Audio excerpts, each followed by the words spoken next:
And this matchup has always felt pretty close. I do like it from the Miracle side. There was a little while there where the blue Delver decks had either Treasure Cruise or Dig Through Time. They could hang around in a late game. Now, with these Delver decks having to fight fair, even though Miracles has also lost Dig Through Time, I think the matchup is solid for Miracles.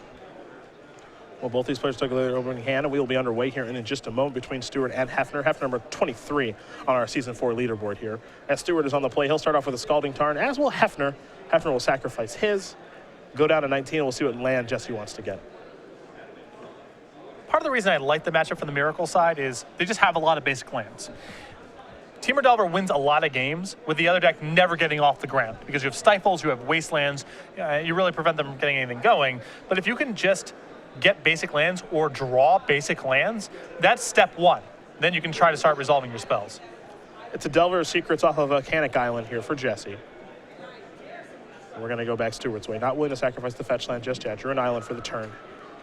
It looks like at least one copy of Force Will in hand and Brainstorm 2. There's Basic Island for the turn. I believe Brainstorm plus Terminus in Stewart's hand here with Force of Will and another blue card. Very solid mixture of spells here against Temur Delver. And that other blue card is a copy of Counterbalance, which is actually pretty good just face up with no top against this deck. Yeah, there's just a lot of one-mana spells here, so just resolving Counterbalance is valuable. I think what Stewart wants to do here instead is set up Brainstorm plus Terminus and use Force of Will with Counterbalance to punch it through. Also, because Hefner could have simply dazed the Counterbalance, which was one of Stewart's higher value cards, I think Stewart was just happy to pass the turn. Now he has to move with Hefner resolving, or showing the Stifle on top of the deck. He's got to make a move with his Scalding Tarn. So you're going to get a Brainstorm. 3 cards drawn and treat the Angels among them. 2 cards will have to go back.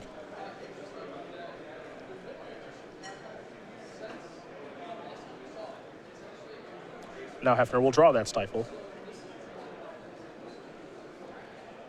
Misty Rainforest the land. Jessy will come across for 3. He'll sacrifice the Rainforest, fall down to 18. I think we'll have a Tropical Island on the way here in just a moment, giving Jessy all 3 colors of mana. Now we'll see if he wants to deploy a follow-up threat here, if it'll be time for some cantripping. Does have a copy of Nimble Mongoose in hand.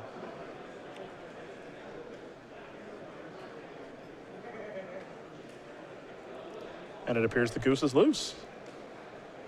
Only 2 cards in the graveyard, so some real work to do there as far as building it up to a 3/3. Stewart will draw, and Treat the Angels is what he's found. That means that Terminus is the next card down. Yeah, and this is the setup that he's trying to do here, is get all of Hefner's threats and be able to take over the game from there. Going to be complicated to do in the face of Stifle. Stifle can tag one of these Wastelands. You can also stifle the Miracle trigger. The Miracle card in question will still end up in the person's hand, but you will not be able to cast it on the cheap. Ponder here for Hefner. Keeps very quickly. Found a Volcanic Island. He's going to come across here for 4. Stewart's going to fall down to 13. Volcanic Island is the land. Pass the turn back. He's got his threats. Now here comes the big fight. It's Terminus off the top. That's your Miracle for the turn. The Miracle trigger is on the stack.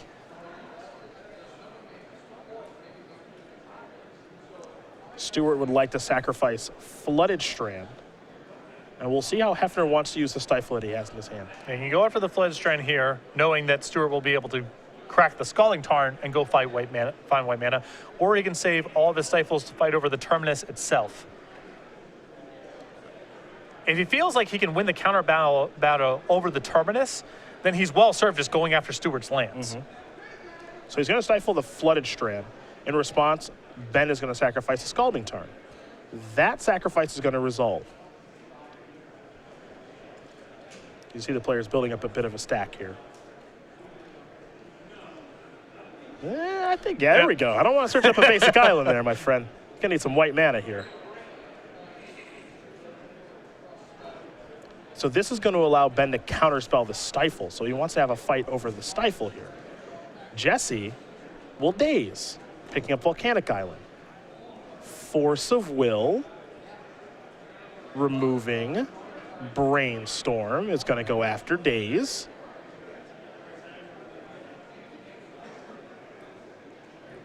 Now you see the players are going to clear up the stack quite a bit. Got to get it organized to see what's targeting what in what order. These are the types of turns you do not see in Standard.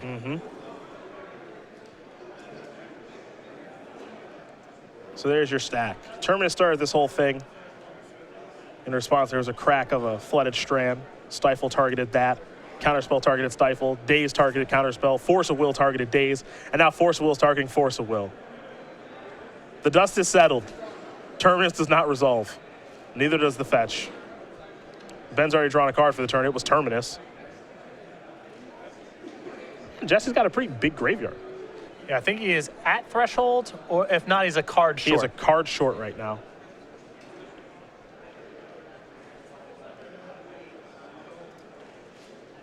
So he won the fight. And now Brainstorm's going to put 7 cards in the graveyard. So 3 cards coming here for Jessy. A Daze and a couple of lands, so nothing too exciting there. But now for Hefner, he just wants to get this game over with. So he'll attack here for 6. Stewart's going to fall down to 4. Is it a Terminus? It's a Caracas. And I believe Stewart's hand here is a dead end. And he's going to play the Caracas and simply pass the turn back. Hefner will sacrifice the Scalding Tarn on upkeep.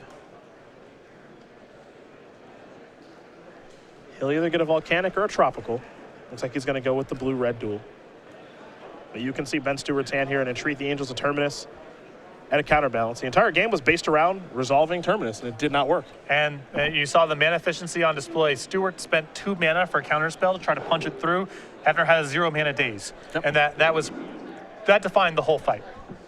They both brought an equal amount of interaction at the table. Hefner was just able to deploy all of his for much less mana. A lethal attack will get the job done. Jesse Hefner is going to win game number 1 here over Ben Stewart. Teamer Delver very quickly up a game here over Miracles. As we do turn our attention to the sideboards, we will start with Ben Stewart and his Miracles deck. You'll find a Mountain, a Swords of Plowshares, a Pyroblast, 2 Fluster Storms, a Pithing Needle, a Grafdigger's Cage, 2 copies of Containment Priest, a Rest in Peace, a Wear Tear, a Vendilion Click, 2 copies of Blood Moon, and a Supreme Verdict. Some great options here for Stewart. 1 copy of Rest in Peace is solid in this matchup, as Hefner's threat base involves Nimble Mongoose and Tarmogoyf, so Rest in Peace can be very good there. The 2 copies of Blood Moon are a lock. It's dangerous against a deck like Teamer Delver because he can get on the board so fast that Blood Moon's just too slow to bring to the table, but there's going to be some games where it just locks Hefner out. The 1 copy of Supreme Verdict is also excellent here. On the other side of things here for Jesse, what do we see from Teamer Delver? 2 copies of Vendilion Click, 2 Rough Tumble, 2 Surgical Extraction, a Pithy Needle, a Grafdigger's Cage, 2 copies of Red Elemental Blast, a Pyroblast, a Dispel, an Ancient Grudge, a Grim Lavamancer, and a Crozan Grip. I think you're going to see the Crozan Grip come in here as an answer to either Counterbalance or Sensei's Divine Top. You can bring in a little bit of the Red Blast action. I think the 1 Pithy Needle can come in for this matchup, again, as an answer to Sensei's Divine Top. And 2 copies of Vendilion Click. It's just another threat card. It's disruptive. And with Stewart not having things like Wasteland in his deck, Hefner can pretty easily get to 3 mana. Well, those are the options there for both players. They'll sideboard, get ready here for game number 2, in which Ben Stewart will be on the play. But right now, we're going to talk about a little survey that we are doing here with Star City Games. We want to do a little bit of information gathering about our IQ. It's a pretty short survey for you guys at home. StarCityGames.com/IQ survey. Just a couple of questions with the opportunity to win a box of Battle for Zendikar. Exactly. It's 3 questions. It takes very little time. And if you're one of our IQ players or someone who's thinking about playing in IQs, it's just valuable for us to have that feedback, to have more information to make that experience better. And everyone who enters is drawn for a random drawing for a box of Battle for Zendikar. Head over go.starcitygames.com/IQ survey. This will be available until Monday, October 26th, so don't waste too much time. Yes, you can maybe even open up a new window on your computer right now and do it, but don't close this window. Don't do that. Open up a new window, new tab. Control N, maybe Control T, fill that survey out, and throw your name into the ring of winning a box of Battle for Zendikar, and maybe you crack a Gideon, because who couldn't use a Gideon? Or an Expedition. Also true, it's Control T, confirmed. Not Control, Control T. T for tech savvy. That's not what that means. No, that's nope. Just go to the hyperlink, please. Yeah. Fill out that survey, 3 questions. Someone's going to get a box of Battle for Zendikar. Could be you. Game number 2 here between Ben Stewart and Jessy Hefner. Jessy Hefner, a player, starting to make a name for himself here on the Open Series number 23 here on our Season 4 leaderboard. Going to be pretty tough for him to qualify for the Players' Championship, given how many points players do have. But he does have an Invitational Top 8 to his name, 2014 Season 1. Also has one Open Series Top 8 a couple of months ago here in the Open Series. A former high school wrestler and runner. Wears a hat all day, every day, including today, as you can see. And obsessed with the TV show Trailer Park Boys, as are many. And a show I think you would enjoy. I've never gotten around to watching it. I think it's right in your wheelhouse, as far as comedy is concerned. Okay. Oh, a little fun fact. I know we talked about this last time. We talked about Jesse's slide. I know you're into the show Archer. Saw it for the first time on Thursday. How did you take it? Pretty good. It is good. Pretty good. It is really good. I was impressed. I'm going to dabble into some more, I think. It's good. I'm trying to expand my horizons on television shows right now. I don't really actually have a show to watch at the moment, so I'm going to open it up a little bit. I really like that. I want to expand my horizons a little bit. I think cartoons is where I'm going to go. Yeah, dive into a cartoon. Cartoons. Well, I've only got so much time because basketball season starts on Tuesday, and then I'm in life's hard lock Exactly. all season. See, people think that I just kind of like basketball. No. I watch a minimum of 3 games a day. Minimum. And most of the time, it's in between 4 to 5. You understand that when you say these kind of things, all of your tweets and various posts of, oh, I got so much work to do, just working so hard. You know, basketball game is, 2.5 or 3 hours. Oh, no, hold on. No, you got to go to Synergy Sports. They just have all the plays. Okay, that's still quite a bit of time. Yeah, there's some time there, yeah. Multiply by, you're saying 3, 4, 5 games? Just saying these appeals for sympathy based on your workload, not going to work if you're watching every single game of basketball every single night. Well, you'll note that those appeals for sympathy stop during the winter. I don't complain about my workload then. Okay. Maybe during the month of April or May, that's when the complaining tweets happen. But during the month of November, December, January, no. I know what I'm doing. I'm just working so hard. Well, look, I got to find out. So much work to do. Got to find out if Samuel Dallenberg's good or not. Right. That's the work that I'm doing. The answer continues to be no. Ben Stewart going to be on the play here. Looks like he's going to keep his opener. Though he's giving it a long look over. And he's not. He'll send it back. Looks like Hefner is pleased with his opening hand, however. Coming into this tournament, there's no surprise to see Delver decks here this weekend. We're going to see Teamer Delver a healthy amount. I think we'll see Saltai Delver, Jeskai Delver, maybe a little bit of Blue-Red Delver, unsure, but Delver decks are not going anywhere. The banning of Dig Through Time doesn't really change a lot for them. That deck was seeing play before, and it's going to see play afterward. Yes. I think Teamer Delver is the best anti-combo of the bunch because you just have way more counter spells and get on the board much faster. But some of the other builds of Delver are, I believe, better against decks that play to the board.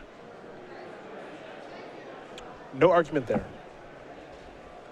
So if you're looking for a Delver strategy that's very good against decks like Storm, some of the other fast decks of the format, probably want to play a Teamer Delver. And there's a little Legacy Grand Prix coming up here in a couple weeks. You're battling in that one. I don't know what I'm going to play yet. I know I'm playing Brainstorm. That's all I know. I offered to bring you my cards this weekend. I would have loaned you some stuff. I know that I'm going to play a Brainstorm strategy. Okay, I own Brainstorms. I could have loaned those to you. Fair enough. Even I own Brainstorms. Yeah, I don't. I don't. So I know that that's at least one card I'm casting. But what Brainstorm deck am I going to play? Don't know that much yet. That's the hard part. I would play Teamer Delver. I'm thinking of a Reanimator strategy. You've had some history with a Reanimator. Deck mulligans pretty well. Got the new mulligan rule to my advantage. Boom. Problem solved. Once again, Commander Pod number Scry the top card to the bottom. Draw Gristlebrand. Might be good, might be bad. Who knows? Here's a Pithing Needle. Well, likely going to go after Sensei's Divine Top if it resolves. Looks like Ben is going to draw a card in response to the needle. So we'll get confirmation on what this is naming, assuming it resolves. And you may ask, why is Stewart bothering to activate the Divining Top? He's just going to redraw it next turn. Miracles have so many ways to draw cards and shuffle, that somewhere down the line he might be able to brainstorm, put the top back in the top 2, crack a fetch land, and get rid of it for good. Pith Needle does name Sensei's Divining Top. Not a huge surprise there. It's the most important card to Miracles, especially in games where they mulligan, because you just get a lot of improvements to your average draw step. Yes, here we go. First one of the day. Hopefully not the last. A wasteland here from Jessy Hefner. Yep, man, you could not be happier. Here's the top. Ben just stuck on a mountain. Ooh, I don't know if Jessy has a play, though. Oh, no, he's got a Scalding Tarn. Never mind. And he's got a brainstorm, too. Oh, he's got something to play. He'll draw 3 cards here. Scalding Tarn. A red elemental blast among the cards added to Hefner's hand. 2 cards will be going back here in just a moment. I do kind of want to play a deck with Wasteland just so I can really get somebody. You'll just be able to hear my cackling voice in the back of your head whenever you're about to get someone's only land. It's just nuke them. Scalding Tarn will be sacrificed here by Hefner. So Wasteland is powerful, naturally. Yes. On top of that, the card that it's blowing up in Legacy, often more expensive in terms of dollars than the Wasteland itself. Also so true. you're up in 2 ways. Not only are you likely to win the game, but you've exchanged your whatever dollar Wasteland for a several $100 dual land. It's true. It's a good exchange. A Nimble Mongoose is the follow-up. Stewart will draw. It's Tundra. He'll just have to pass the turn back. Hefner picked up a copy of Force of Will. Perhaps he's on the hunt here for another Wasteland with his Ponder. Oh, yeah.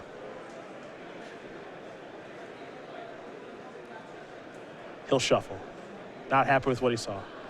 Interesting here that Hefner has Lightning Bolts still left in his deck, often the first card cut against Miracles, but it's low impact and it can be locked out by the combo. But these Miracle decks have started bringing more creatures to the table, Monastery Mentor especially. Some of these decks have Stoneforge missing in the board, so Hefner possibly protecting himself a little bit against the possibility of Stewart having a powerful creature. Mystery card coming. It's a daze. Here comes the Mongoose for just 1.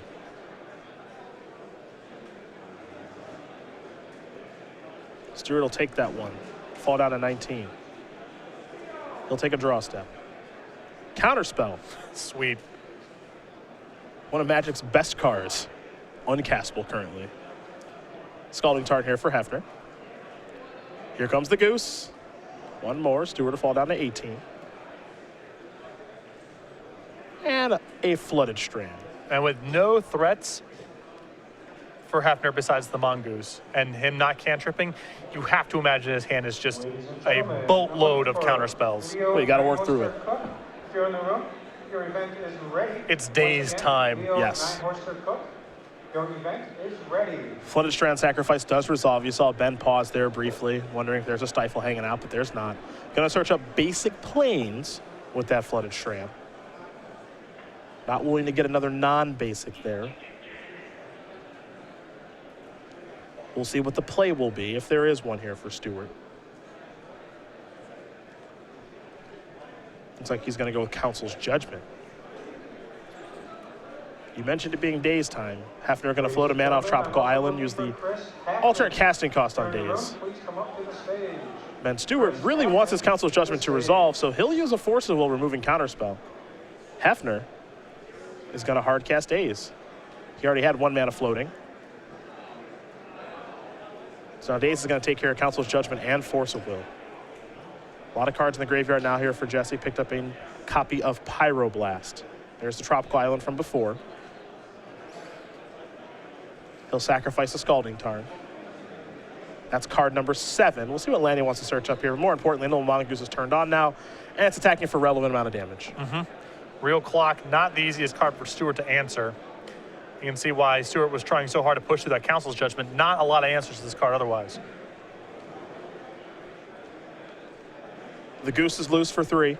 Stewart will fall down to 13.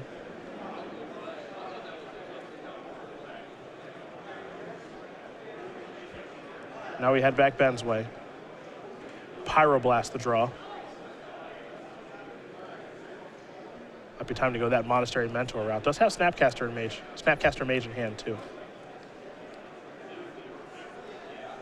Here's the Mentor. I like this play just fine. You know, Hefner's already played 2 copies of Daze, and he may not have Lightning Bolt in his deck. So even though Stewart can't follow up with something this turn, there's a chance this Mentor resolves and survives.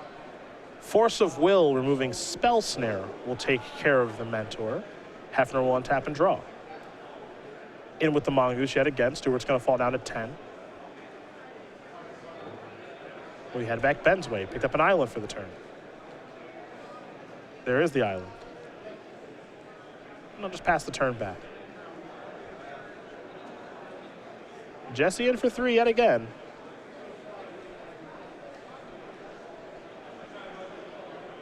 Stewart going to fall down to 7.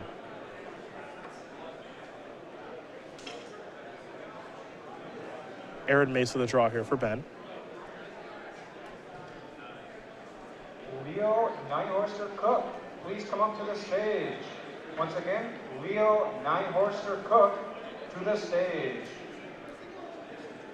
Stewart here with Stoneforge Mystic. Or excuse me, Snapcaster Mage rather, Swords of Plowshares. Not helpful cards right now. Yeah, we know Jessy has a Red Elemental Blast at the ready for this. Also has a Pyroblast too. Yeah, it looks like Stewart was trying to Snapcaster Mage into Council's Judgment to get the Mongoose off the table, but Hefner with a lot of counter spells in his hand.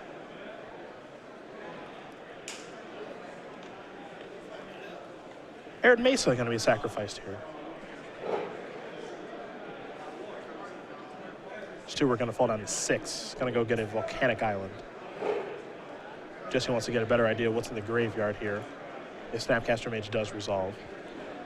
Council's Judgment is the biggie down there.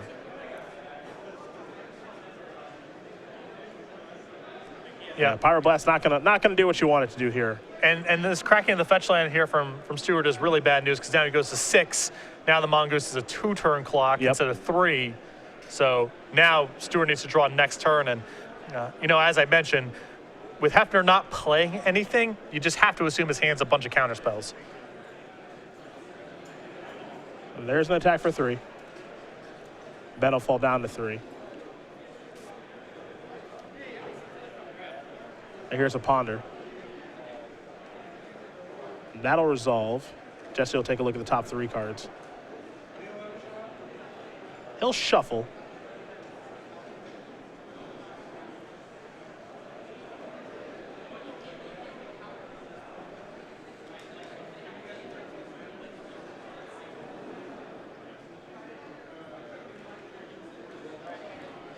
We'll see what the mystery card is here in just a moment. But it looks like Jessy Hefner is going to go on to win this one. It's going to take a heck of a series of draws here for Ben to get back in this game. And depending on the nature of Hefner's hand, Stewart might be on a 0 for. Yeah.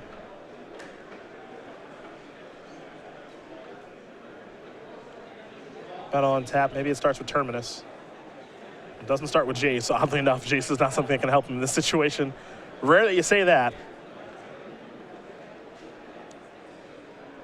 And Hefner even has the answer to that card in his hand. Yeah. In theory, he could brainstorm into land plus chump blocker. Sure. But any counter spell is going to get this done. Yeah, Spell Pierce is any counter spell at this point. That's going to do it. Jessy Hefner is going to win this match over Ben Stewart. 2-0. Team Delver will take care of Miracles. And for Jessy Hefner, after coming in with 1 bye, he gets his day started off right with a W. And whenever there was a showdown, Hefner was just able to play much more mana efficiently than Stewart was. Important for the Miracles deck to stymie the early offense, to be able to make its land drops, to get something on the table that matters, either Counterbalance or Sensei's Divining Top. Stewart wasn't able to do that in either one of those games, and then you know, he has to pick a spot to try to answer what Hefner's doing, and unless it's Supreme Verdict, very likely Hefner wins the battle, and that's what you saw in both games.